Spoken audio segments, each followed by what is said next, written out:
At long last, E3 2017 is finally over, and man, it's been an exhausting past couple of days.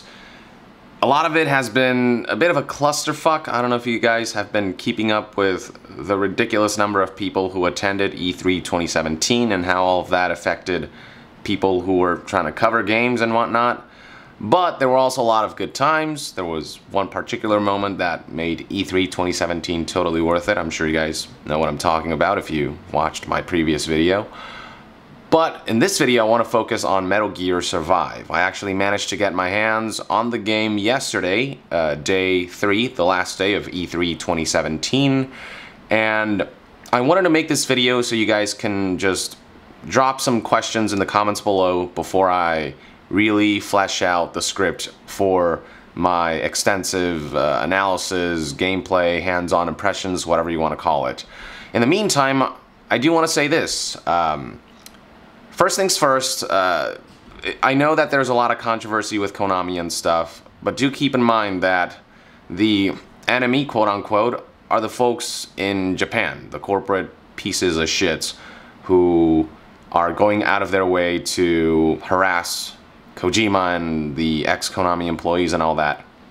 The folks that I met today were all from Konami LA, and they were, you know, things like community managers and whatnot, and they're just doing their jobs. And that's something that I can respect, and they're very friendly, they're really cool people. I met some of them during the Metal Gear Solid 5 review event, and they were very kind, and, you know, so, and I, you know, shook hands, we talked, and it was good times. Now, on Metal Gear Survive itself, all I have to say for now is that if you are on the bandwagon of not supporting Konami in any way, shape, or form, that by purchasing Survive, you would essentially be supporting the pieces of shits at Konami Japan, then there's nothing that this game does that will change your mind. This game is not mind-blowing in any way.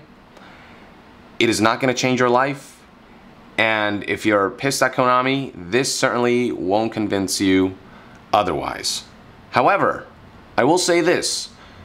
Removing the Konami factor, the Konami variable, removing the Metal Gear name, and just looking at this game for what it is and in terms of the experience that I actually had from an objective point of view, I had fun with it.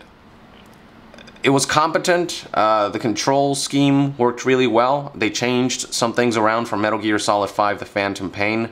Placing traps and fences and defenses and all that stuff worked really well, surprisingly well. It played very smoothly.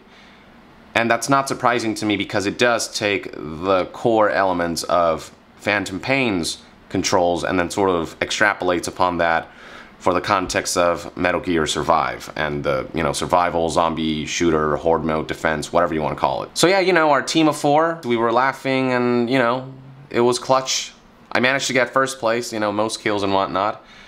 And Max from IGN, he was actually right next to me and he was part of my team, and we both agreed that, yeah, there's all this shit surrounding this game, but looking at it just from an objective standpoint, for those who don't care about politics, who don't care about the drama, who just want to know, is this game worth considering in any way?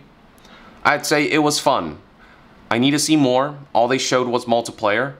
I don't know anything about single player, and I just played a very small portion, a very brief moment of the game. It was like 10-minute long demo. The worst thing that I can say about this game, other than the fact that it's being published by the pieces of shit over at Konami Japan, and that it's got the Metal Gear name attached to it, because this game, while mechanically feels like Metal Gear Solid 5, isn't really a Metal Gear game, is the fact that it's a bit generic in its concept. It's a zombie shooter, horde mode type of deal, been there, done that. But what little I played showed potential.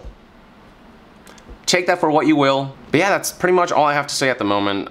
I'm not in a position right now to write an extensive script and to give you my full impressions of the game. I'm gonna do that when I get home, which is tomorrow. Today I just want to relax a little bit because E3 was exhausting.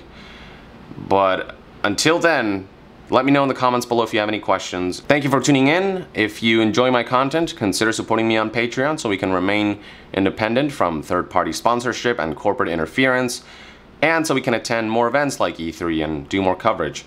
And to be further updated on all things video game news, reviews, and discussions, all things Metal Gear and Death Stranding, stay tuned right here on Yong Yeah. I'll see you guys next time. Yong out!